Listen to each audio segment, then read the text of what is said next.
of the storm coming hard and fast. Strap and relax and enjoy the info blast. Swords are sharpened and our armor tight. 3 years strong in this deadly fight. 3 years deep in the game. In the storm, COVID hit hard. World's a new norm. Mandates dropping, we debate on the mic. Break it down raw, no filter, keep it right. Master facts, hell tips stacking high. We dive into the science, question the lie. Pandemics to corruption, we on those angles. Dropping truth bombs, helping minds untangle. 3 years strong, we in the zone. Push back resistance, but we hold our own. Anniversary flow, let's celebrate. Drop that knowledge, elevate the debate. 3 years strong, we in the zone. Push back resistance, but we hold our own. Anniversary flow, let's celebrate. Drop that knowledge, elevate the debate. Financial fire and CBDC schemes. Central banks controlling sensitive streams. Stable coin info, crypto like a beast. Bitcoin booming, Ethereum feast. Precious metals shine, gold and silver stack. Fighting inflation's attack, we got your back. Fiat prison, we breaking you free. Economic wisdom, set your mind at ease. Karen on the mic with nutrition bombs. Ashley keeps us sane with the take that calms. Walker in the house, soldier ready to fight. Tiger on the table, scratching wreck is just right. 3 years strong, we in the zone. Push back resistance, but we hold our own. Anniversary flow, let's celebrate. Drop that knowledge, elevate the debate. 3 years strong, we in the zone. Push back resistance, but we hold our own. Anniversary flow, let's celebrate. Drop that knowledge, elevate the debate. 3 years of fire, keeping convo alive. Tune in, dive in, thrive and survive. Podcast kings, ring the bell, we prevail. Hip hop, hail, anniversary trail.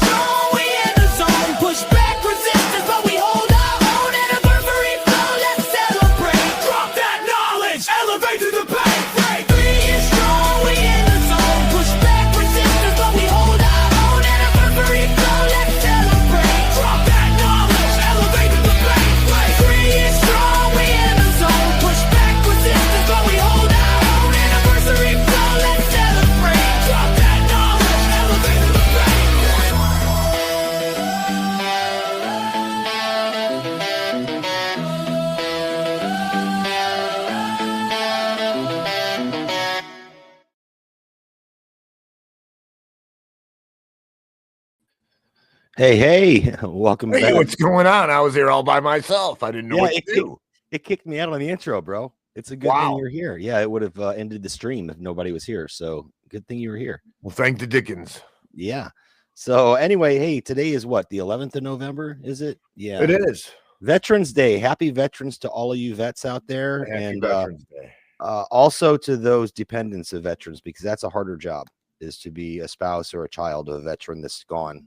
It's a tough job. So anyway, Tiger, the reason I'm doing this show tonight, impromptu show, is because we're running a test. As you know very well, StreamYard has made a lot of changes, and there's some changes with Rumble as well. So we're running a test. Just kind of for everyone out there to know, Rumble only allows us to go to 3 locations, so we have to pick and choose where we're going to go. However, I'm sorry, StreamYard only allows us to go to 3, but Rumble allows us to auto syndicate to 2 others. So that's what we're testing out tonight. I'm trying to push us back out to Facebook, which we're set up to go to, but we kind of gave up the Facebook for the Substack, which we're really pushing people to. And then also we did get a YouTube channel back, so we're going to try going back on YouTube as well. So you're not going to last long there. I don't know, man. Like millions of accounts were restored that were banned over COVID information. Misinformation, disinformation, which is, it was in the documents, right? But it is what it is. They're going to give you access for a while, then it's going to happen again. This is the problem with all this stuff. I don't trust it anymore. We have been like the soccer ball of all the media, the media platforms. It's not very cool. People that watch, they don't understand, there's so much evidence of them meandering, what comes up next in people's feeds and burying you. And it's just, it's hard, but Yeah, it's a test like our first episode. Let's rock and roll, dude. Let's do it. Yeah, right on. And real quick, just a little bit of housekeeping real quick before we get started. I did do a massive amount of updates to the website today. I updated the schedule. I updated a lot of the shows that were listed under our friends are no longer running, or they changed times or changed locations. So I updated everything I thought I could possibly update. So if you don't mind, go by thenightsofthestorm.com, go click on the links, tell me if I missed something.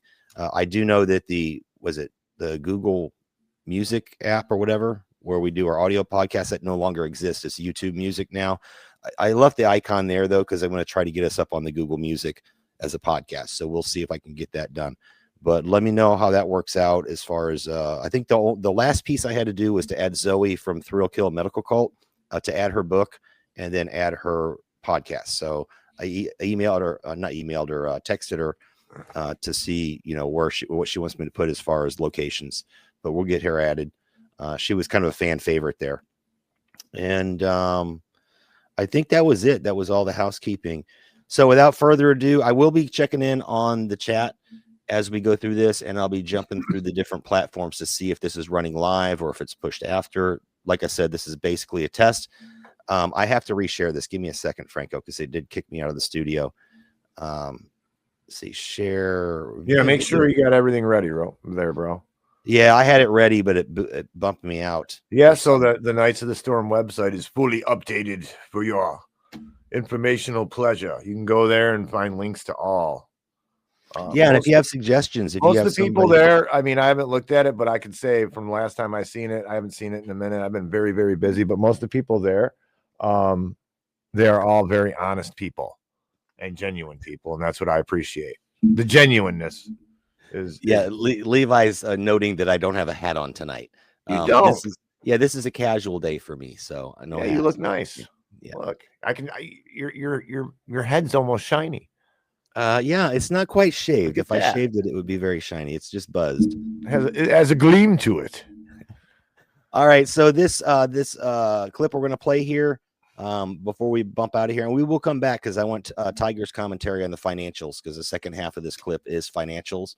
And you did a pretty awesome episode on Friday. You kind of hit home to, like, the stuff you talked about makes sense to everyday people, and you don't get that. You get a lot of jargon, a lot of language that people don't understand.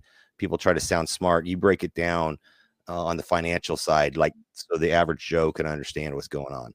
Well, yeah, it's how we eat, so we should know right as much as we can about it. So, all right, well, I'm going to play this again. This is from over 2 years ago. I was on with David and I right as I was coming out, probably about 2.5 years ago, when I finally got out the Army and I could speak freely. He wanted to talk about the jab mandates in the Army. We talked about that, and then I kind of pushed the conversation towards the housing market and finances, and then we're going to run this as a test. A lot of people have been following the channel since then, so you've probably never seen this, so it'll be kind of new to you, and we'll come in at the tail end and talk about it. Ready, Tiger? All right. All right, welcome back, and joining us now is Jason Barker. Jason Barker has been a real friend to this show and to us, my family, and to a lot of people. He came up with a letter, as I mentioned before, had several different points for people who might have religious objections to this jab. And I've had many people who are not in the military, but some people who are in the military, other people who are not even in the military, but again, looked at that because the issues are the same. And we're able to get a religious exemption from this. So, you've definitely, with Biden pushing this stuff and trying to mandate this, it's amazing to me, Jason, just how many people you were able to help. And so I really do appreciate that. We put his letter up on the website as a template for people to refer to. But Jason is now out of the military. We want to talk to him about that experience. And again, the program that he has with Angry Tiger is called the Knights of the Storm, and you can find the program and schedules for that program and for their individual programs and many other like-minded programs at thenightsofthestorm.com. They've kind of got like a TV guide thing there that shows you all the different times, like, Guard, Goldsmiths, Liberty Conspiracy, 6 o'clock on Rockfin Monday through Friday. So there's a lot of different programs that are there, and they have put that up as kind of a community thing, a very valuable resource. So it's great to talk to you, Jason. Thank you for joining us. Oh, thank you, David. And first off, I want to congratulate your daughter on her wedding. Thank and you. I also wanted to say that Karen is an angel. Yes, she is. I ordered another mug. I got my Save the World mug, and I got my David Knight T-shirt on, so it's a great day. But she threw in a couple of T-shirts in there that I wasn't expecting. So I have the MacGuffin shirt, and I've got to say that is by far my most favorite shirt right now that I own. So it's an opportunity for people to tell, when they see the MacGuffin, it's like, so what is that about? Yeah, and adding the website, because I noticed, I think I might have told Karen about this, but I've noticed that anywhere I go now, even the older folks now are just glued to their phone. They don't want to have a conversation. Sometimes I'll be sitting like at the pharmacy or whatever, and I'll try to talk to somebody next to me, and it's like they don't want to talk to you. But having the website on the shirt, somebody might glance up. Because we've become antisocial, haven't we? Yeah. After the COVID stuff. We really. But it was a good idea to put the website on there because someone might be curious. Well, what's a MacGuffin? And let me go check out this website. So. Yeah, we want to start that conversation, and get people, because now several people are starting to put this together. You had the energy industry is starting to say, hey, this is looking familiar. We're seeing the same type of scheme being run over and over again, So we got to wake up to this play at some point in time and realize that they're just recycling these crises on us, and they've got the same end goal at the back end of it. So I'm glad you like that. Talk to us now that you retired from the military, but we had spoken briefly before, and you said it was still at a point where you really couldn't talk openly about it, but I think you can talk about it now, right? Oh, absolutely, David. I'll kind of explain what that is. So when you get out of the military, unless you're getting kicked out, typically you have some saved up vacation time, and in anticipation of getting out, I went ahead and just saved all my vacation time I could, the maximum I could save. So even though I had my walking papers and everything, I still was belonged to the military, just on vacation. So it's kind of like you stack it up to the end, so that gives you time to find a house and get moved and all that good stuff. So as of the 1st, I'm a free man. So and I appreciate you holding off. I know you wanted an update, and I held off because I didn't want to get in trouble and have them yank me back in and court martial me or something. Yeah, you never know. I mean, I was just looking at a couple of articles about a couple of Proud Boys. Zachary Ryle was one of the ones, but I remember Joe Biggs because I know Joe, and they have taken away their honorable discharge. Joe's even got 2 Purple Hearts. They're going to take away all this stuff from him. It's just amazing how punitive they can be. And of course, Biden is not getting rid of this. Still trying to do things with this vaccine mandate, still trying to keep that authority in there. Tell us a little bit about what happened when you gave them that letter. How did that proceed? Well, let me back it up just a little bit, David. So I want people to understand that even under your savior Trump, this vaccine was going to be mandated because they basically said we need to have 75%. That was the magic number at that day for herd immunity. We need 75% of y'all to step up and volunteer to take this so that it won't become mandatory. So what does that mean? That means it's going to become mandatory unless you take it. Yeah. What? Go ahead, and I need 100% of you to volunteer. Otherwise, we make it mandatory. And that, if you look into the regulations, once you were talking about the mRNA, I had never heard of it. So I started looking into it and found out that this is no vaccine. This thing is putting new software into your hardware. That's right. And I was concerned with first off with cancer because and the way it leads up to the mark of the beast with the passports and stuff. But on the medical side of it, I was looking at it and I said, if you take a cell in your body and you inject something into it to make it do something other than its function, that by nature is a cancer cell. Yes. And if it divides and becomes 2 and 3 and 4, now you have a tumor. And we're seeing that now with the turbo cancers and stuff. So anyway, I was looking at the medical side of it. Let me interject there for a second and say, really, you look at this spike, you can kind of think of it as a lot of kind of a distributed tumor, right? It's hitting your body in a lot of different ways. It's this unnatural reproducing thing that persists.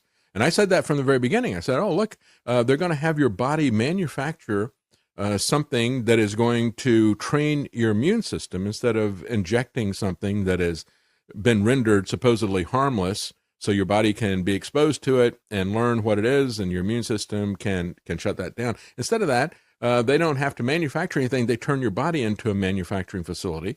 And so I said at the very beginning, I said, so how are they going to turn this off? You know, it's a genetic code injection, a GCI was the other thing I was calling it. And you know, how do you ever, what's the off switch for this? Well, it turns out that there isn't really an off switch.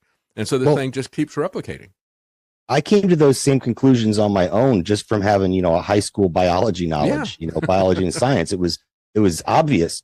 And I was looking into all the medical stuff. And when they changed the definition of what a vaccine is, I realized it was not going to win the medical battle because they defined the terms. That's right. So I was like, wow, I'm going to have to take this stupid shot.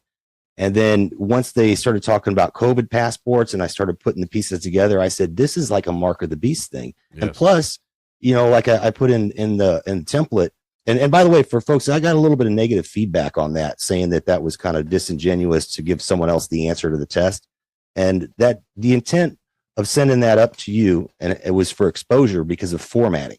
Mm-hmm. And I wonder how many people got kicked out of the military or something bad, negative in their records because something was over half a tab over or wasn't formatted properly. And we had 72 hours. When they said this is mandatory, we had 72 hours to produce an exemption letter. Wow. And these young kids don't know. The only reason I knew about it, number one, I've been looking into it and I was prepared ahead of time because I knew it was going to be mandatory based off of what Trump said. And the other thing is that one of my additional duties was to serve as an equal opportunity kind of advisor, not advisor, that's a different role, but like a leader. And I take that stuff very seriously. I don't understand why they could give exemptions for the length of hair based on religion.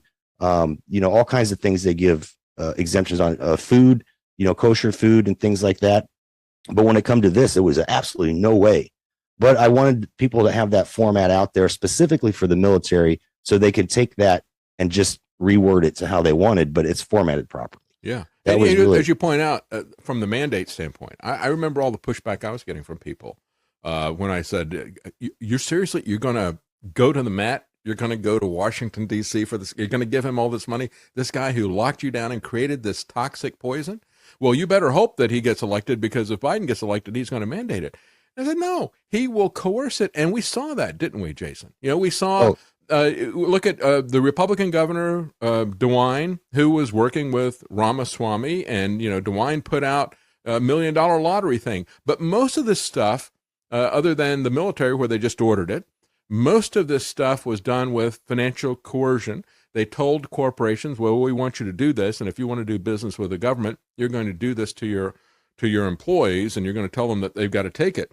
It would have been, I think the difference would have been more bribery and less blackmail, perhaps. You know, they would have bribed people to do it more with Trump, but it would have been coerced one way or the other by your employer because your employer is going to be bribed by the Trump administration, and then they will use the blackmail on you to coerce you into doing this. It was always, you're right, it was always there. It was always going to be coerced. That was why the thing was there, and it was why they had to worship it, like it was going to be our salvation from this phony pandemic. Well, I'll tell you kind of how the stages this rolled out in. And it started out with appealing to a soldier's sense of duty. You know, you've got to take this, not just for you, but for your family and the community. They like to use that word community. And then, you know, once that wasn't working because people weren't taking it. And I know, you know, I wanted to talk about this today, that the vast majority of people I know did not want to take this so-called vaccine. And they were forced to. You know, they waited to the last possible minute, and then they went and just got it over with. But yeah, they started off with appealing to sense of duty, and my brother, unfortunately, because of that, was one of the first ones to take, I believe, the Pfizer. And fortunately, I don't know of any effects on him yet, so that's good to hear. But then they started with once they locked us down and sent us home, they started with the carrots. You know, oh well, you can go to a restaurant now, or you don't have to wear a mask. So it was kind of a carrot for those who complied, and it was a stick for those who were holding off. Yeah. Because now we have to sit here. I'm the only one in the office that I have to wear a mask. And I talked last time about how my leadership was very supportive, and there were not all of them were. Mm-hmm. I had one person literally had it out for me. It was one of my direct officers above me, and they had it out for me. They tried to get non-judicial punishment put on me because someone ran past me out, in the PT field, and I was within that 6 foot distance. Like the guy passed me.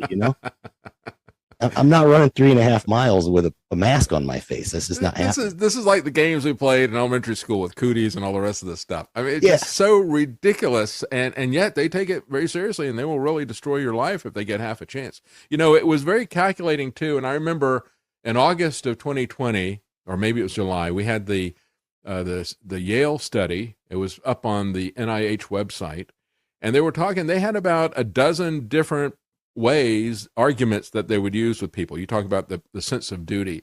They would put the burden on you. Well, this is something you got to do for your community. And how would you feel if somebody got sick and it was because you didn't get the vaccine? As if, again, it's this whole thing that they've always sold the vaccines with about your vaccine doesn't protect you, somebody else's vaccine protects you. But they did a lot of these different things, and they put these arguments out there. And I saw these arguments being fed back through a guy. His name was Curtis Yang, if I remember correctly. He was actually funded with a lot of money from the Ad Council to set up a website. He had studied theology at at Duke University. And so he was bringing pastors in. He had people like Robert Jeffries, who was a big Trump supporter. And the two of them did a video. But he did videos about, here's how you're going to put this on the people in your church and tell them that this is their duty to get this, to love other people and all that. It was really insidious, the things that were being done. Same tactic with this is loving your neighbor. That's same thing. It's almost like it was, I don't know, worked out in some kind of a tabletop exercise, lessons learned from like an Event 201 or something. What's the latest one? That's another thing. This is coming again. Oh, yeah. Fauci even said it. He said that prepare for the next one. Then they just had this called catastrophic contagion, another one. So it's like the Event 201, but the next one. It is coming again. They're talking about an annual booster now. I just don't see this going away. No, you still got 100 universities where they're required as a condition to go to that university. That's still being required with them. And I think the only reason we're seeing a pause here at this moment is because they're trying to lay more of a legal foundation so they can run a lot of this stuff, or all of it, through the WHO. That's why I think they put a pause on it. They haven't taken anything off that they stole from us. Any of the usurped powers that they've done at the state or the local level, or even at the federal level, they haven't taken any of that back. Instead, they're keeping all of that, and they're laying a global foundation to lock us down with the World Health Organization. And so, yeah, you're right. It's going to come back. And so we need to think about this. And the thing that really concerns me as well is, this whole MacGuffin thing. When they do it with the climate thing, it'll never come off, because there isn't going to be any pill that you can take or vaccine. It's just going to be the only thing that you can do to assuage their desires with a climate lockdown is to just surrender everything to them, and to go into some kind of a pre-industrial revolution society where you own nothing and you're this poor slave of theirs. Well, on top of handing our power, our sovereignty over to the WHO or other unelected organizations out there, we're also shooting ourselves in the foot with the military. I wanted to talk a little bit about like the atmosphere and the strength of the military. We are down. We were down on numbers. They had an incentive right before I got out. So I was working with the National Guard. That was my last gig in the Army. Was we observe their training, we prepare them so that when they deploy, that their skills are up to par. So I got to work with all kinds of different MOSs, different jobs, and they had the same problems we did. They had problems meeting numbers and stuff like that, because I think a lot of it has to do with the COVID shots. I specifically asked my units, hey, what's the deal with the COVID? They're like, well, it's only mandatory if we deploy. And they were rotating people in and out. They're like, oh, and the numbers were so bad, they couldn't just send one unit. You got to pull from other units to get enough numbers to go meet that mission. And then once they go Title 10, which they belong to the federal government for the duration of that deployment, and that's when they would have to get the shot. So, this was supposedly all done in the name of readiness, right? Mm-hmm. Mm-hmm. Okay. Well, what about this new LGBT trans stuff? And I wanted to talk about that because they did this on the guise of readiness. You have to have your shot so you can be ready. And they always hammer readiness. Yet you're going to let somebody come into the military that's going to be non-deployable for the first, 4 or 5 years of their enlistment. Yeah, that's right. And they're going to be post-surgery, pre-surgery, and I made this argument when I was going through my equal opportunity course. They were toying around with the idea, and I don't know if they ever implemented it, but they said because of people that like to malinger in the military, every time a deployment comes up, they have a psychological problem, they become non-deployable, and they just want the paycheck, right? There are some people like that. Vast majority in the military are not like that. They're good people, but there are people like that out there. And I got to argue, and they the corporal clingers from MASH, right? Yes, the clinger. And now they're recruiting the clingers. It's like, if you'll come in and be a clinger, we'll let you not go to Korea or wherever we're going to deploy you. You can be a clinger forever, and you can cling here at home. That's a good name for it, a clinger. But this idea they toyed around with this idea that if you accumulated, I want to say it was like 1 year of non-deployable time over the course of like a couple years, they were going to kick you out because your job is to be ready. And I made the argument. I said, well, how does that affect, as an equal opportunity person? I said, well, how does that affect females that get pregnant? Because as soon as you're pregnant, you can't deploy. You have your postpartum, your leave postpartum, you can't deploy. And if a woman were to get pregnant, and I'll stress a woman were to get pregnant because men can't get pregnant. I can say that now, but so they're working on that. you accumulate almost a year's worth of non-deployable time with one pregnancy. Yeah. And then if you get pregnant again, what are you going to kick them out? So I made the argument against that policy, but they were talking about doing it. And why would you try to put that policy in place, but then turn around and invite people in that are going to be non-deployable? It shows what the real agenda is, isn't it? It isn't about fighting a war. It's not about readiness. It's not about any of this stuff. They're using this as an instrument of social change. They're using this as a war instrument against our society. Well, and in the meantime, the patriots like myself, I still consider myself a patriot. They're going to get rid of us through attrition. And they either kick us out because we didn't take the jab because we stood on religious principle, or they're going to they didn't kick me out, but I was put on a no travel order. And even once that was lifted, I couldn't convince my command that I was able to travel. They had to wait. They had to send a separate message down from DA saying no, because I guess all the units were doing that, still trying to punish you, even though they're not allowed to punish you anymore. Wow. And to me, that's just the leadership trying to play on the safe side. So our leadership, maybe not down at the ground level. I think they're still pretty okay. They don't want to go against the grain, but our upper leadership is just toxic, absolutely toxic.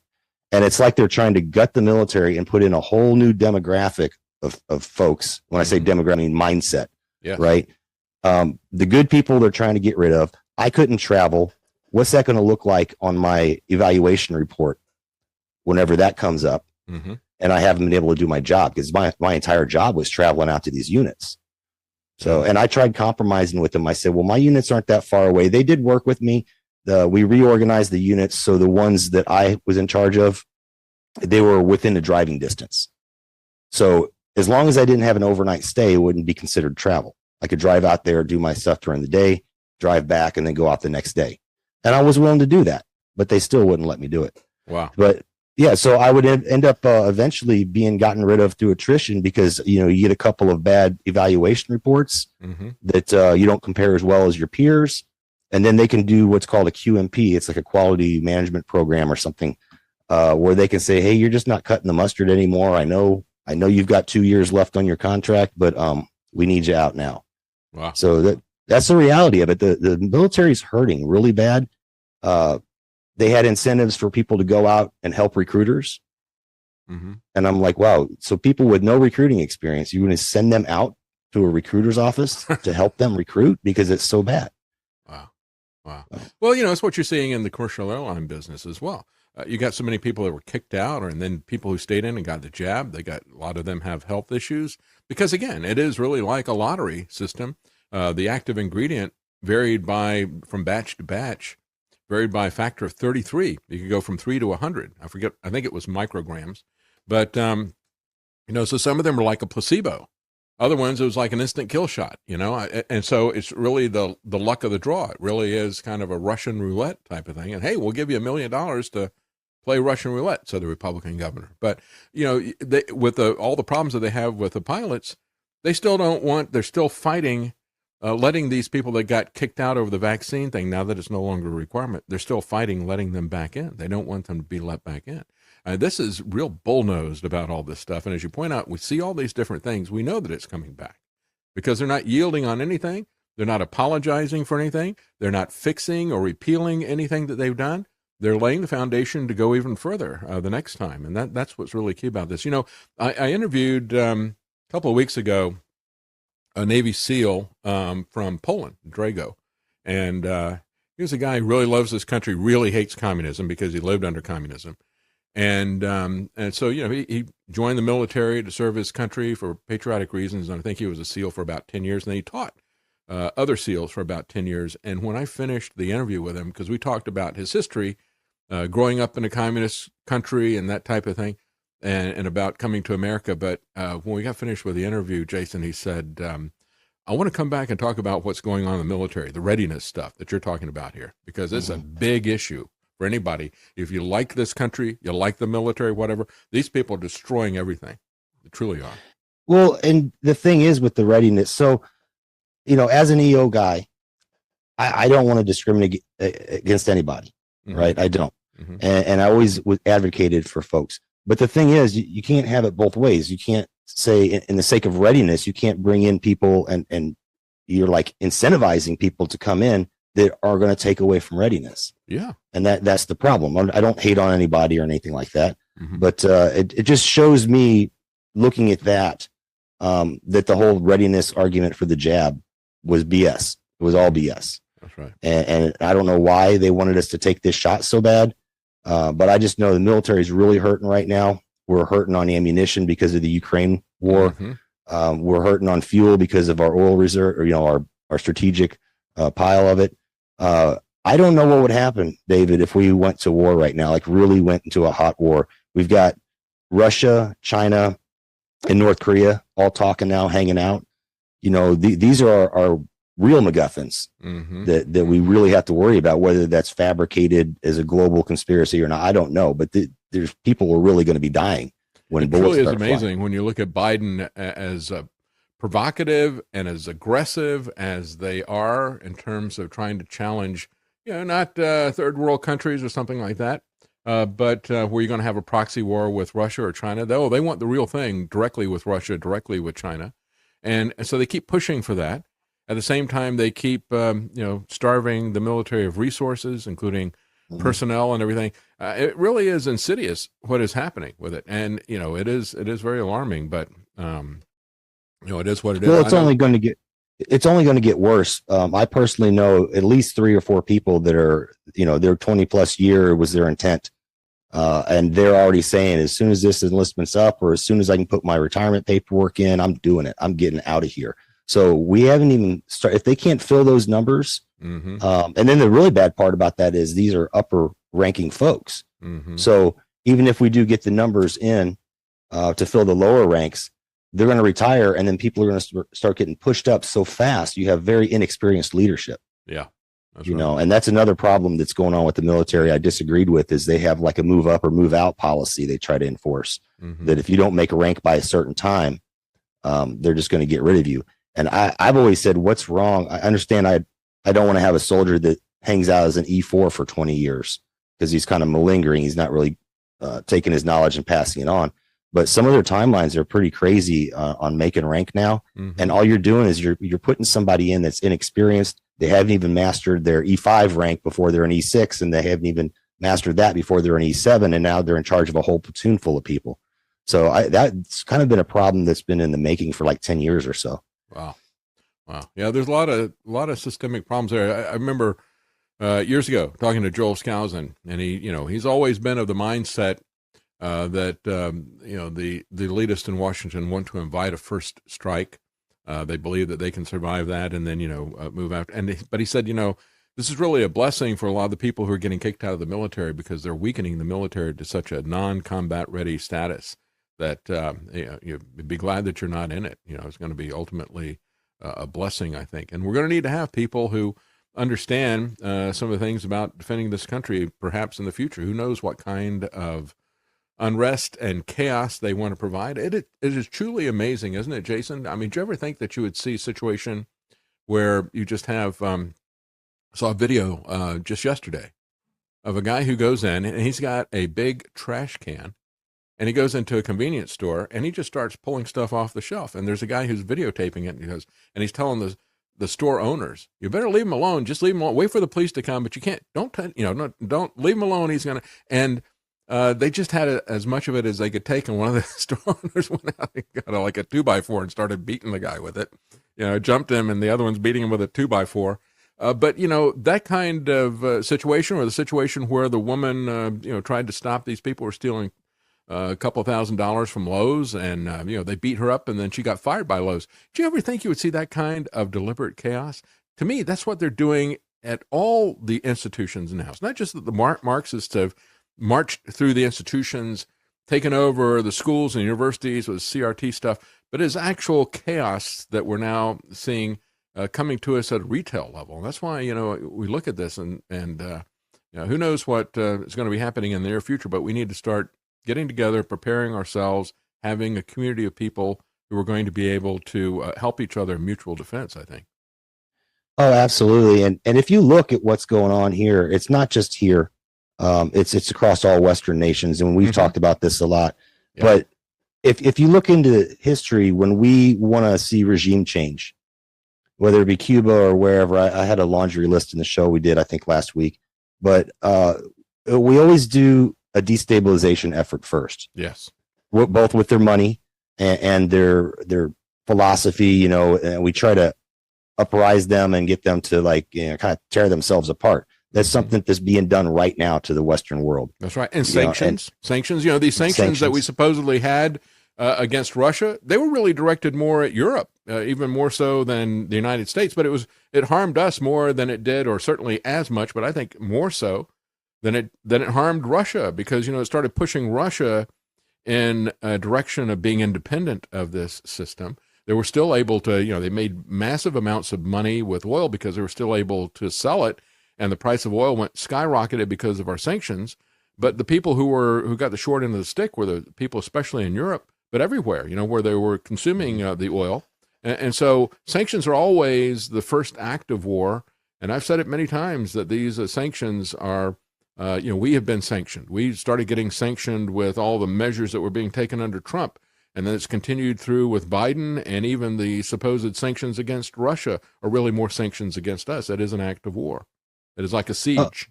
Yep, it's a precursor to it, absolutely, to a hot war. And if you look, you can tell that this isn't just something that's organically happening, that's just happening on its own, because it's happening in every Western nation. That's right. And I can't wait to get Harps on to talk about this interesting stuff in Australia. You notice you don't see anything about Australia in the news anymore? That's right. Yeah. It's because they stood up enough, and the government backed down, but they don't want you to see that. See? Yeah. So they won't televise that. That's right. But if you look at who they choose to prosecute, look at the Summer of Love, all those riots, how many people died, got injured. Those people aren't prosecuted, yet the January 6th people, well, a lot of them had good intentions. They're still sitting in a jail cell. Maybe some of them don't even have charges put on them. No speedy trial, no due process, no nothing. They can't even talk to their lawyers, some of them. So look at who they're choosing to prosecute and who they're choosing not to prosecute, and try to tell me that's not by design. Look at who's funded these prosecutors. A person, Soros, who grew up destabilizing currencies across small nations. He's just stepped it up a little bit. Yeah. So the United States is in their sights, because if they can take down the United States, they pretty much can take the world. That's right. Yeah, and of course, Soros broke the Bank of England, Yeah. It's one reason many people point out, his company, Quantum, they use that in the latest Bond films is obvious reference, I think, to him. But yeah, it is truly amazing to see what is happening with all this stuff, and it doesn't show any signs of getting better. As a matter of fact, they're just doubling down, and it's across all. There's no conspiracy to see here, Jason. It's just that they're all happening to do the same thing at the same time, and we saw this all the way through 2020 and 2021. Yeah, and it's not like they just don't come out, during their meetings and publicly say it, as well. It's not like they don't do that, right? I know. Yeah, there was actually a video that somebody sent me, and it was talking about One Health and the WHO, and so it was. I think it was CBN was the news organization that had it there. And so I had somebody who was on. She's talking about, well, they're trying to set up a world government, these types of things, and so they're moving these powers and these decisions here. And so YouTube puts up a disclaimer there from Wikipedia saying there is no such thing as a new world order, and they're not trying to set up a totalitarian world government. And and then there's just comment after comment after comment. It's like, so then why do they say it out loud? Right. Why do they give us their plans and you tell us that they're not doing this, even though we've seen them? It's just ridiculous. Nobody's buying that anymore. But, you see this with totalitarian governments. Nobody believed what the Stalinist media was telling them at the time. They were all cynical about it. They said there's no news in Izvestia, there's no truth in Pravda, and that's what they called them.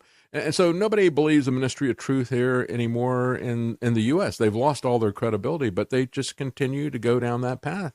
Another hallmark of totalitarianism, isn't it? Oh yeah, and it's going to get worse. I wanted to talk a little bit about housing stuff. So, I recently sold my house, and I've been watching the markets pretty much for 10 years since my wife and I started to crawl out of debt and save up money to get our first house and stuff.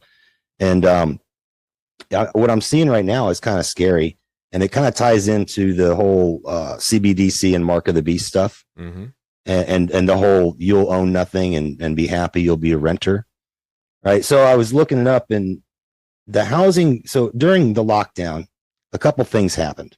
So COVID ties into it as well.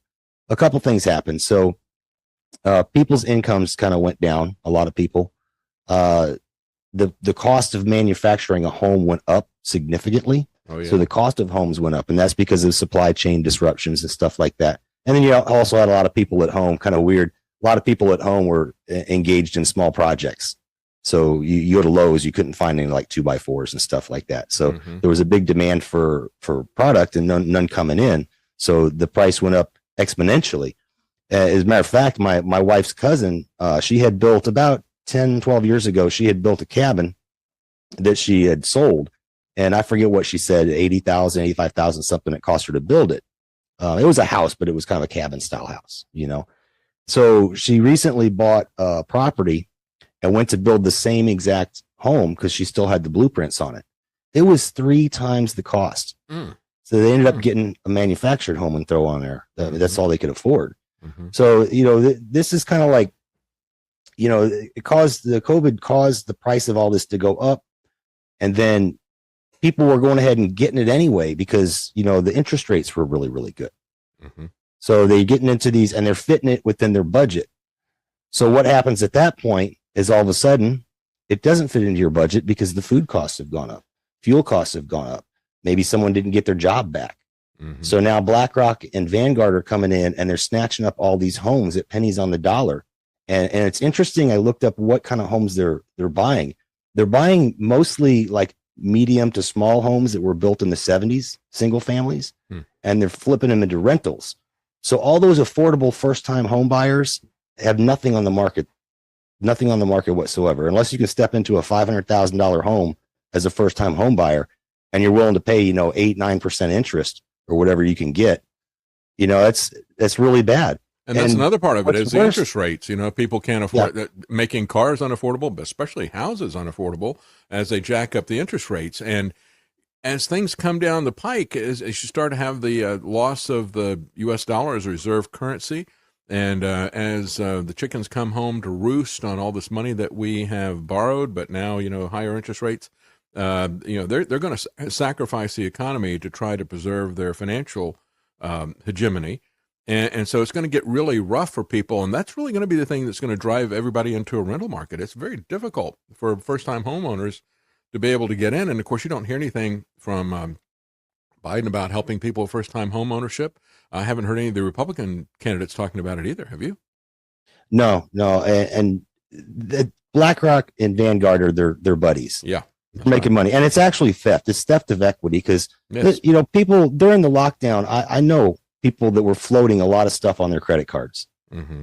because, maybe they lost one income. Maybe their spouse couldn't work or whatever. Maybe they had to stay home more with their kids. So they had to cut their hours if they did keep their job because, maybe they were essential. Mm-hmm. But yeah, so they wound up with this massive credit card debt.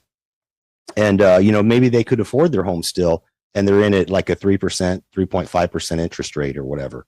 Well, all of a sudden, you've got maybe credit cards, 17, 18, 19% interest or more, and you got all this debt.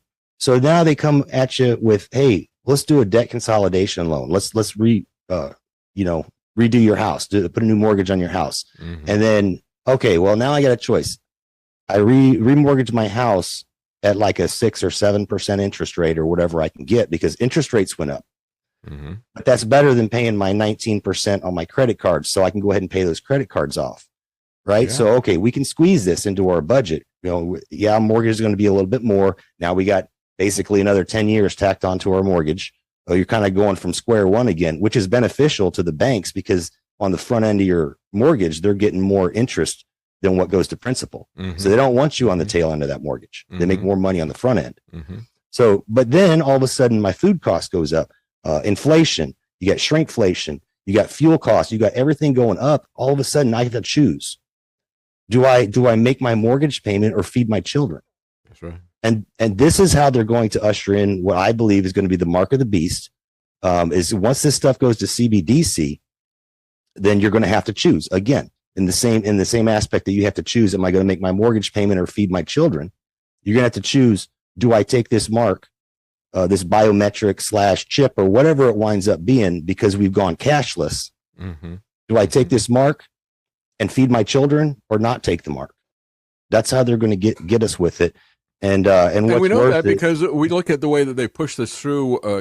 WorldCoin is focused right now on the poor countries, and we saw this happening in India with Bill Gates and the Aadhaar system. They would go first to the poor people and say, well, we'll give you payments of something, or we'll give you welfare, or we'll give you access to medical care, but only if you take this card, only if you take this number, this identity, that type of thing. So they use it to blackmail people who are in financial straits, and so they want to put us in financial straits because that's the way that they can run this scam on us. And you're talking about, Jason, credit cards. I've said, and I haven't talked about this for a while, but I said before these other issues became the focus, the lockdown and the vaccine and all the rest of this stuff. I said, why doesn't somebody running for office? If I was going to run for office today, what I would do is I'd make the center point of my campaign the usury laws, bringing them back. Just as people say, we got to bring back Glass-Steagall, we got to stop them from speculating and all the rest of it. But even more importantly, from a consumer standpoint, to say, how is it that they could borrow money at essentially 0% interest and charge it out at 20%? And then even make it even worse than that if they come up. I've seen stories about people who got into debt with a medical bill. And once they realize that you got a big medical bill, even if you haven't fallen behind in your payments, they would jack your interest rate up just to take you down. I mean, it's such vicious, predatory loan sharking, essentially. The type of stuff that the mafia used to do before they had the drug stuff, that they would run. This is so criminal. And it's amazing, and it shows you how these people are owned by the banks, that nobody, Republican or Democrat, will ever talk about putting a limit on these credit card interest rates or, keeping stuff within a range. I remember when the interest rates got up to like 5% on homes, they said, well, I haven't been at this point since, the 1960s or whatever it was. And I went back and looked to say, well, I wonder what the interest rates, what they were paying people on savings accounts, when they put, so when the interest rates that they loan out for houses was like 5%, they were paying people 4% on a savings account. Now you get like a tiny fraction of 1% typically, for most of the savings accounts, especially with the big banks. It really is criminal what they've been able to pull off. And it just shows you the power that these banks have over the politicians and how they own these politicians, not just our housing. They own the politicians. Well, I remember those days when it was beneficial to have both a checking and a savings account. Yeah. And the savings was the interest bearing one. That's where you keep the majority of your money, and then you just shift enough into the checking because that was the easy money to spend without having to go to the bank to draw cash. That's right. And that was the point of, why have a checking and a savings? Well, that was the reason for it. But talking about the interest rates, I found out, I was reading through this BlackRock and stuff like that, looking back at the last housing crisis we had. And did you know that they get a preferential interest rate? Oh, yeah. So when people are getting 3 to 4% interest rate, they're getting like 1.4, 1.5%. So when it comes to competing, let's say I'm trying to get one of those 1970s era small houses, and I've come up with my down payment. Of course, I've got to come up with 20%, right? Otherwise, I get stuck with PMI. And so they can actually come in and offer more money because they're getting it if they are borrowing the money and not paying cash, because they're saving on that interest. Wow. So it's not, they have an unfair advantage. These large companies have a unfair advantage. There's no fair competition between a private buyer and these large companies. And I'm telling you, they're out there snatching these houses up. That's probably why the housing market looked really good, because you got all these houses moving around and stuff like that. No, it was them buying up massive amounts of homes that you're going to rent. You're not going to own it. Some of them they're turning into multifamily homes so they can maximize their profits. And it's really criminal what they do. Why can't I get that 1.5% interest rate? Yeah, well, because they are the deputized state that's going to push out the ESG for the government that they want. It's just, the whole thing is so criminal. It always infuriates me, the fact that the banks were basically paying no interest to the Fed to get their money, and then of course they pay no interest to the consumers who have a savings account. But boy, they get what would have always been usurious interest rates. I mean, the whole reason when they took off the usury laws in the late 1970s, it was because we had that rampant inflation. And I remember, Karen and I, got our first jobs, and we were both working. And so we got a home, and we were paying 13% fixed interest on that home. And it was crazy. It was a stupid move. And but they are they're able now to they said, well, interest rates are so high, we're going to remove the usury cap. They'd prohibited them from loan sharking people and charging them more than, let's say, 10% or something. But they were even charging on the mortgages like 13%. And it got even worse after we got into the market. It still kept going up after that. But, they took that off. But now that they don't pay anything, they still get to keep these astronomically high rates out there. I just, it amazes me, the stuff that people don't pay any attention to that affects them so directly. It's like the jab, and they can't make the connection to Trump. They don't make the connection to, their standard of living and what is happening to how they're being exploited by the banks, and how both the Republicans and the Democrats are just fine with it. They don't understand the core of so much of this misery that is out there, because we all get distracted and we all start looking at the games between Trump and Pence and all the rest of this stuff. It's just crazy. The theater. Oh yeah, and what's even more criminal about it, and I know this makes Angry Tiger's blood boil. They do what's called fractional banking. So let's just say you have 100,000 in the bank saved up. They're not paying you nothing, hardly anything for interest on an annual. Your APR is very, very, very low. But then they'll turn around and loan that same $100,000 out 10 times. Yeah, and charge these exorbitant. They basically made money from thin air. Yeah, and they're charging people high rates of interest on that made up money based off of your money that they're not paying you for. So that is absolutely criminal. It should be illegal. And we just watched couple banks close down because they weren't solvent. I want people to think about this. Is any bank in the world solvent right now? Because they've done this fractional banking system. Oh, that's right. And then take a look at what's happening. You're talking about residential real estate. The commercial real estate, as Gerald Celente has been pointing out for a couple of years, he said this is a giant problem coming down the pike, and it's starting to arrive now, because now after a couple of years of Gerald talking about it, you've now got mainstream media talking about the commercial real estate thing based on the lockdowns and how they've restructured everything. That is a big thing, and that's got a big exposure to a lot of corporations And when that starts happening with them, that's going to definitely be something that's going to trickle down. They want to talk about trickle down economics. Well, this is going to be trickle down bankruptcies. Trickle down Well, all of us. So they're going to be trickling on all of us with these bankruptcies. was it Kamala Harris just within the last week had said, which is contrary to Bidenomics working. So I don't know what Bidenomics is. I think it's a made up word. Yeah. But she made the statement, and I wouldn't doubt it because I know people in this situation. She said that most Americans are $400 unexpected crisis away from bankruptcy. Yeah. And now to think about it in this context with what Gerald talks about, you've got, with big business and in the cities and stuff like that, commercial real estate, also comes all the small satellite businesses, your mom and pop restaurants, your gas stations, things like that. And those are the people right there that work at those places that are $400 away from bankruptcy. Yes. That's so right. when they're put out of, and it happened during the lockdown, foreclosures are up. What I had number here, just from February to March this year, foreclosures went up 20%. And those homes are, those are people that worked at those places, and now they can't afford to make their mortgage payment and feed their kids and stuff like that, or keep their electricity turned on. The secondary and tertiary order effects of even the commercial market is going to be horrible down the road. Oh yeah. Yeah.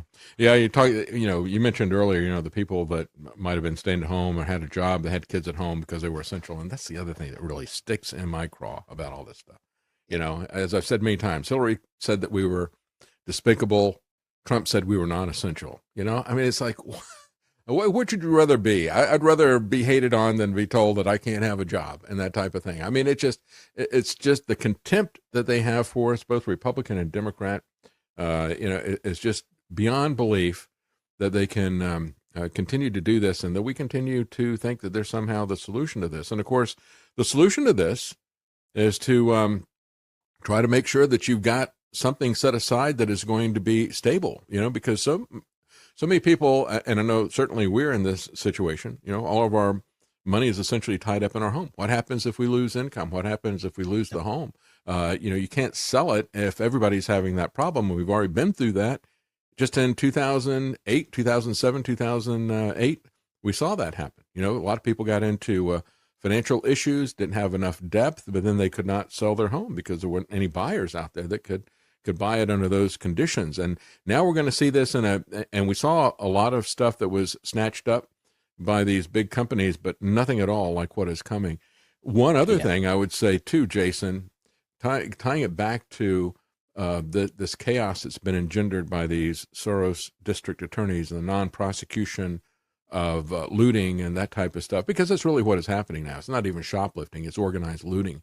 Think about how they're preparing the urban population for this, because once everything happens and people lose everything and they lose it, of course, they're not going to have any qualms about going out and looting everything. It is going to be total. This kind of chaos that you're seeing in San Francisco and other places like that is a training exercise. They're trying to, get people acclimated to the fact that there's going to be massive looting once the economic downturn comes that everybody's expecting. And you're going to see hopefully don't see it, but it's going that way, a civil war. Yes. You're going to have those who have saved, and like my wife and I, we don't have any debt for the most part other than our home now. No credit card debt. No, we're going to be growing our own food, and people are going to resent that, and that they don't have stuff that we do. And so they're going to come. And we've seen it in St. Louis, where the BLM folks went into the nicer, supposedly white neighborhood or whatever. They just don't like that you have something that they don't. That's right. And that those people, I don't think they would feel that way if they weren't goaded into feeling that way. Like people like Maxine Waters and Al Sharpton. Well, that's what all the CRT stuff is about, and all the reparations and everything. It's a sense of entitlement to steal, is what they're building here.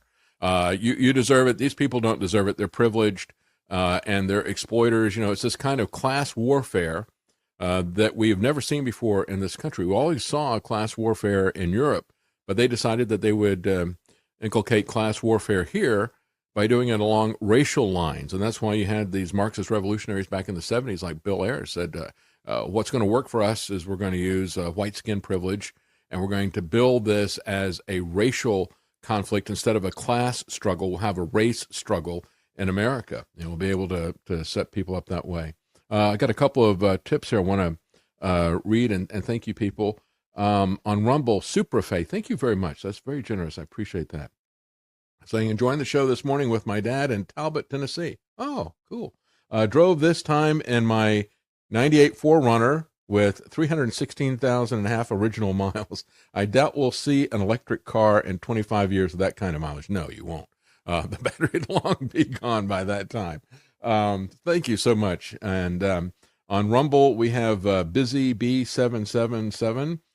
So many nuances to the COVID deception. We must never stop discussing it because it is so easy to forget the mind-boggling amount of different ways that they attacked us. And again, they've not removed anything, have they? They're just they're consolidating what they took, and planning for the next aggressive push. And that's what I think is coming down the line. Tell us a little bit about. We've only got a couple of minutes left. Tell us a little bit about the programs that you've got, and some of the things that you've got on the Nights of the Storm, so that people can see, the schedule that other people have. I know you've got the Foxhole, and Angry Tiger has got his program as well. Where can people can find the links at thenightsofthestorm.com, but you basically go out on Twitter for the most part, right? Or do you have another platform that you're broadcasting on now? So Twitter and Rumble for the most part. I think we sometimes are on Odyssey, but there's stuff I got to do after the fact to make it stay there. So, but yeah, Twitter at Nights OTS, and then Rumble Nights of the Storm. We're on what time? It's 9 to 10 Eastern. My time zone changed in my head, so I got to do the math. But you can go to the website, and Tiger actually does 2 shows. Tiger does his Tiger and Snake Financial Report on Fridays, and then on Wednesdays he does the Tiger's Den. And again, the schedule is out on Nights of the Storm. So tomorrow we have one of your listeners coming on, Brian Taylor. He's going to be talking about nanotech. He found some interesting articles. We're going to talk about nanotech. And then the following week, I'm very excited. Audi MRR is coming on. Oh, great. And he's going to talk about a little bit about the trans agenda and what they're doing to children and stuff like that. Oh, that's good. So, yeah, I had a couple of items I didn't get to today. Really sad. There was a 33-year-old individual in Canada, and I forget how long it's been. It's been over a decade since he had bottom surgery, as they call it. And he is in so much pain and so much misery that he wants to take his life. And, in Canada, they're pushing people for euthanasia. But he put in his application to be killed in Canada, which they're more than happy to give that to most people. But because it would reflect on their trans agenda, they will not let him have that. It's absolutely amazing. And he's writing about that. There was another teen who went through surgery, begging his peers not to do that. It's so insidious, isn't it? Who would have thought we'd see something like this? It's evil. It's absolutely evil. Yeah. I mean, murdering children, I think abortion is murder. Yes. From the moment of conception, it has its own DNA, half the mothers, half the fathers. I think you're being too harsh. Really? As Trump would say. I really agree. It is murder. Stuff. Yeah, it is demonic. Yeah. Yeah. When you look at it, it's, how do you destroy, the human race? That's always been Satan's objective. Well, you come after the children, right? And conversely, what is the sign of a revival and renewal of a society? God turning the hearts of the fathers to the children and the children to the fathers, right? But we're so far away from that, aren't we? We're just exactly the opposite. It's great talking to you, Jason. Thank you. It's been wonderful to know you from a... I was muted. All right, Tiger, what did you think about that? That almost 2.5 years. Blast from the past. Yeah. And with the finances, I think the COVID thing, we all knew that, but the finances, man, we were on it, were we not? Yeah, you were extremely accurate there, man. I mean, we all knew this was coming. It was easy to see. It's part of inflation. When inflation happens the way that it's happening right now, homes are already outpriced for most people. Yeah, And and the they're only in people debt. that can buy it are the big corporations. Like you got BlackRock. There's a lot of different places buying houses, but BlackRock's the most famous one, and they're so big that they can do business with the Federal Reserve. It's gone further than what you guys were talking about. Now Yeah. BlackRock literally doesn't deal with any banks anymore. They deal with the Federal Reserve. Well, I was talking with David, and me and you talked about this many times. Put aside the digital stable coins, which we talked about before anybody heard the word stable coin. We were already on it, but talking about the housing market, and that's really why I wanted to have you on with me tonight to get your financial take on it. 2.5 years ago, I was talking about, and we called it even before that. We said people are going to go in debt over this lockdown because now we have either just only one income in the household or maybe no income. That stimulus check didn't go anywhere, and they were living off their credit cards on those high interest credit cards. And when you're in debt, they have what's called a debt to credit ratio, and that has a lot to do with your ability to get a mortgage for a home. And, as I pointed out to David in that interview, a lot of these medium homes, it would be maybe a downsizing. If you can't afford the home you're in, you can downsize. Maybe you can't get into it because your credit won't let you, or, it's not available because it's been bought up. So they've kind of like, if you will, they've cut the medium rungs off the ladder to where you're into a the rental. average cost of a home, the median cost of a home nationwide is $400,000. That's almost a half Oh, a million wow. dollars. Last I checked, it was about 350. So that's pretty significant raise right there. Because in the last 6-8 months, it's gone up $50,000. Oh That's yeah, no, yeah, absolutely. so yeah, they're definitely putting us into a renters type market. And even if you can afford the $400,000, can you get the loan because you're so far in debt? Well, can you afford the property taxes? I know people who Yeah. can afford a $200,000-$300,000 house, but then they can't do it with the property taxes. Right, exactly. Because that, unless you're going to pay that out of your pocket at the end of the year after your well, it'll be before your tax return, but you just basically, your mortgage would go from like $2,000 a month to $3,000 a month just for the property tax. I was paying, when I moved to Georgia, we bought our house and I paid, I think it was $210. It was a foreclosure. So I got a pretty good deal on it. Really nice house for $210. My property tax was like $1,800, a little less than $2,000 a year. 5 years later, over $6,000. Yeah, that's what I was about to say. I mean, it ranges, dude. It's bad. Yeah. So all that being said, I mean, people have been outpriced. And this is again, COVID was the I guess the accelerant added to what was happening with the value of the dollar. Right. So when COVID happened, there's this huge spike. Okay. And look, the real estate market and the housing market really have not gone down. There's been no correction. Okay. And the reason there's been no correction is if you look at things again, terra firma, you just use common sense.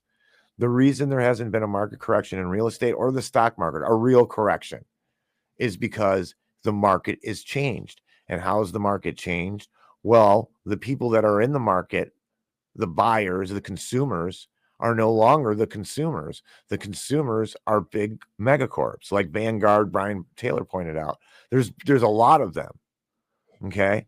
So the market has changed so much that you got the bigs are driving the market. And that's why they're keeping the interest rates. They want them to go down because that's going to keep throwing money into the markets.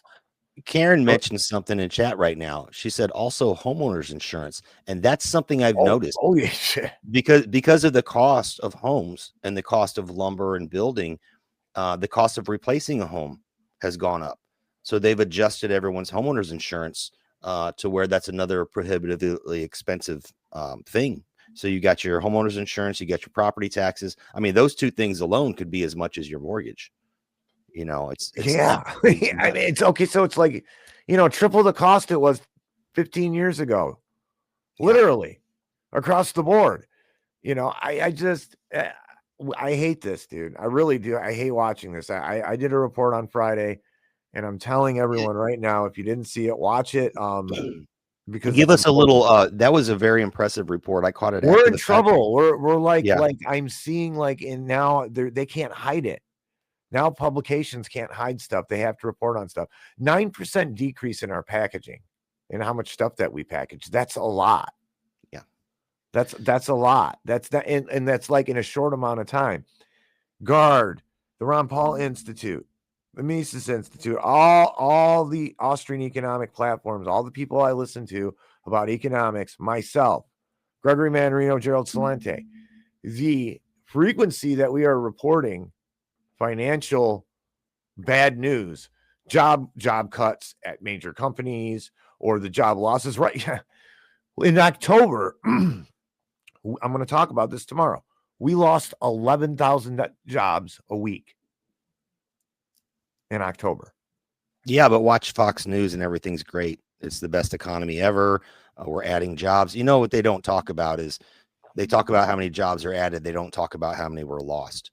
You know, with the green energy nonsense, I was calling this out years ago.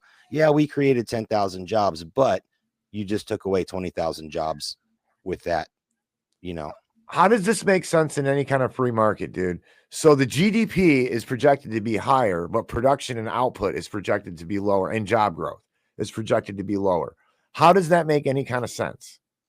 Even with their rigged GDP numbers. And they always come back and all the dumb shit they do with it. And they always come back and revise the numbers, so you're never getting the truth anyway. It's all political talking points. Hey, Dustin Helm, Brian Taylor, Karen Carpenter, Levi. Who am I missing? Anybody, Jay? Yeah, we had Bulldag. What's up, man? I think. Yeah, good thought on the shout outs. Yeah, this is an unannounced show, not on a regular time slot. So I do appreciate you coming on. And we have 22 people watching on, I guess it would be Twitter. I can't tell who you are unless you leave a comment, but thank you. What's up, 22 people? How you doing tonight? At least it's not 33, right? Yeah. Oh, sure. Stop it, dude. I know, right? Well, don't get me started. I was having a nice evening here. Come on, man. Oh, it's a little fun and games, man. But anyway, I guess we can wrap it up unless you have anything else you want to talk about. I thought you might find it interesting that, and I got to give you credit. All of my financial wisdom pretty much comes from working with you and getting to know you. So I've made a lot of wise choices. I know you don't give financial advice, but people who have ears to hear, listen up and make your own choice, I think. So what do you got coming up in the den? I know I appreciate that, Jay. Thank you. Tomorrow, like I said, we're going to look at a couple different things, the debt to GDP ratio, what that means. And this, you know, I'm seeing it just, my main thing right now is like, it's urgent. It's urgent because it's like seeping. It's so scary because it's like slowly seeping, but it's like underneath our feet, and it hasn't come up yet, but it's coming up, and I'm seeing it. And there's a sense of urgency in the Tigers Den right now to try to get the word out and beat the drum, dude, to prepare for this. I mean, there's no other way to look at it. I usually take all my financial news. I tag stuff during the week, and then the day of, I go in and look for more financial news, and that's how I put it together. But we're in trouble. Friday, the last 2 months, Jason, are not good. I'm not. You guys know I don't make a big deal of stuff at all. I'm always the skeptic. You all know that, but this isn't good. What I'm saying I think that the Venezuela issue is a tell that we're in trouble, because Venezuela is about the oil, and that's about trying to stabilize the dollar, because if we're not going to be the reserve currency anymore, if we even are, and that's a big freaking deal. If we can get our hands on oil reserves, and about this a couple weeks ago, so China just signed a lease to start drilling there. And that's when we started, blowing up these boats and saying, tagging them as terrorists. And then we want to go in there. And then Mobil Exxon is they're planning on drilling. So we have our own plans to get in there already. They used to drill there, but then they moved out. Now we're trying to get them back in there. And I think this is all about trying to stabilize the dollar a little longer until they can get this stable coin thing going. And even Trump put out there, it was today or yesterday, he put out there that the dollar was in trouble or something like that. I seen a tweet on it, that it was an antiquated or outdated system, I guess is what he said, something along those lines. But yeah, that's what this is about. So we're fixing to go to war because they know how bad it is. They know how bad it is. So what are your thoughts on that, man? I'm sorry. I'm laughing at Dustin Helm's comment. He says, don't worry, Franco. We will provide you with a complimentary Optimus Prime to help calm you down. That's hilarious, bro. You're killing Well, tell right jokes and dance for me, you know? No, yeah. Jay, the only thing I can say is we're not going to recognize this place, dude, in a year. Yeah. We're not. This is just the beginning. I mean, there's nothing to stop it. So I think people need to go back if they have not and watch that bonus show you did on Friday, because it was really hard hitting and true. We're going to have to make some compromises as much as we don't want to. We're going to have to make some compromises and things might get hard. You know, when COVID happened and the lockdowns happened, I was thinking, okay, they're moving the, another pawn on the chessboard. But what they really did was they took that rook and made a whopping move that just changed the entire face of the board. And it's not going to get any better anytime soon. So no,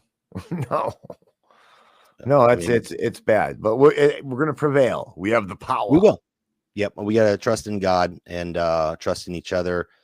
And I don't know, we'll keep reporting on what's happening, but who knows where it's going. I just know it's not going in the right direction. Keep your heart light. That's what I would like to say to people. Keep your heart light. Try to be joyful. Spend some time outside, you know, learn, you know what? It's a great thing. Get you a book that has your edibles out there in the wild and go out. You'll get exercise, you'll get some fresh air, and you can learn to identify edibles that if the time comes where there's nothing on the shelves in the store or it's all GMO and you don't want it, you can go out and maybe scavenge some stuff. You know, I have wild onions that grow in my yard and we've eaten them. I used to do that. I used to do that when I was a younger man in my 20s and stuff. And then, but you know what? Always they sell little books about this big. Yeah. Always get one of those because they're usually cheap and stick it somewhere like in a backpack or something like that, just in case you need it, because there's a lot of different stuff out there. I know 5, 6, 7, 8, maybe 10 things that I could live off of in my area. But it doesn't do you any good in the wintertime. You're right. Exactly. And, you know, Charlie Robinson was kind enough to give me his list of, it's more like an emergency kit for like earthquakes, tornadoes, things like that, when infrastructure goes down for a few days. And it's a dollar store kit you could build over time. And that's on our website under the forums. By the way, the forums are going away. I don't know why, but Wix is doing away with forums. They have kind of a replacement, but it's only on mobile. So I don't know what we're going to do to replace the forums. I'm still mulling that one over, but we'll figure something out. But, you know, in the meantime, go grab that up before I think we have till May. I think it's May of next year when those are going to go away, be sunsetted. So, and I want to shout out to Brian Deb McCartney. Awesome job on Saturday with Ashley, Karen, and Deb. They did a phenomenal job. I got so many compliments on that show, ladies. Phone calls. I listened, and Deb did an excellent job. I just want to tell her that and tell everybody that she could have her own podcast real quickly if she wanted. Yeah. Levi says we're Levi, I love you, brother. We're doomed. And I just, you know, Levi, all I have to say is I understand what you're saying. Physically, financially of this earth, yes, the day we're doomed. But we're really not doomed, especially a guy like you, you know, with your faith and all the good people out there watching their faith. We're not doomed. And we all know that deep down inside, and that should bring you the joy and, you know, make you independent of fear that this kind of evil can cause. And one thing I fall back on, because I've had, you know, my last 2 houses were much nicer than this house. We've made this our home though, and you know, added on to it. I got my workshop, and we got a wraparound deck now. So those are the things that make us happy. Not so much a big place, but the things that we like. But always remember that somebody else out there has it worse, and count your blessings, because, you know, even if I was living in a camper down by the river, or a van down by the river, at least I have a van. I'm not sleeping on the streets. So always, I think we have to do that. Thank God for what we have. And things are going to be tough. It's going to be a test on us, on our faith. And we need to cling to each other and cling to God, you know, as this rolls out. Nice. I like it, Chad. I think you should close out on that, brother. Yeah. All right. Any final thoughts before we go out? Nope, that's it. I'll see everybody around. Thanks everybody for the support that you give Knights of the Storm. Thanks for supporting me. I'd like to pander for Guard, and he has never asked me to do this. I do it anyway because he works so hard. Could you please, if you're not subscribed to a Substack, go to Liberty Conspiracy. You will not be disappointed. The guy is extremely intelligent. I mean, and he works his butt off out of everybody that I know. And he packs a lot of information and choreographs it, a lot of information for everybody every single night, Monday through Friday. So if you can subscribe, what's $3 or $5 a month or whatever it is, just to say thanks for that service, you know, that's a big deal. Excellent. And one final note that I have to add is please pray for the David Knight family. Karen lost her twin brother yesterday or last night. Oh, no. Unexpectedly. Yeah, he was healthy. He was otherwise healthy. They didn't expect it. So it was very unexpected, very sudden. It was not jab related, so we won't go there. But I don't know what the cause was. But please pray for them, because Karen's taken it. Karen Knight's taken it especially hard because that's her twin brother. And he was part of the show as well. He did the backgrounds for David and stuff. So he was an integral part of the show. So please pray for them for comfort and peace. So, and on that note, I guess we'll close out. Thanks everybody for coming in tonight. And we will see you tomorrow night in the Tiger's Den. I wish I had a roar to do, but so until then, keep your sword sharpened and your armor tight. God bless. Thrive and survive. Podcast kings, ring the bell, we prevail. Hip hop hail, anniversary trail.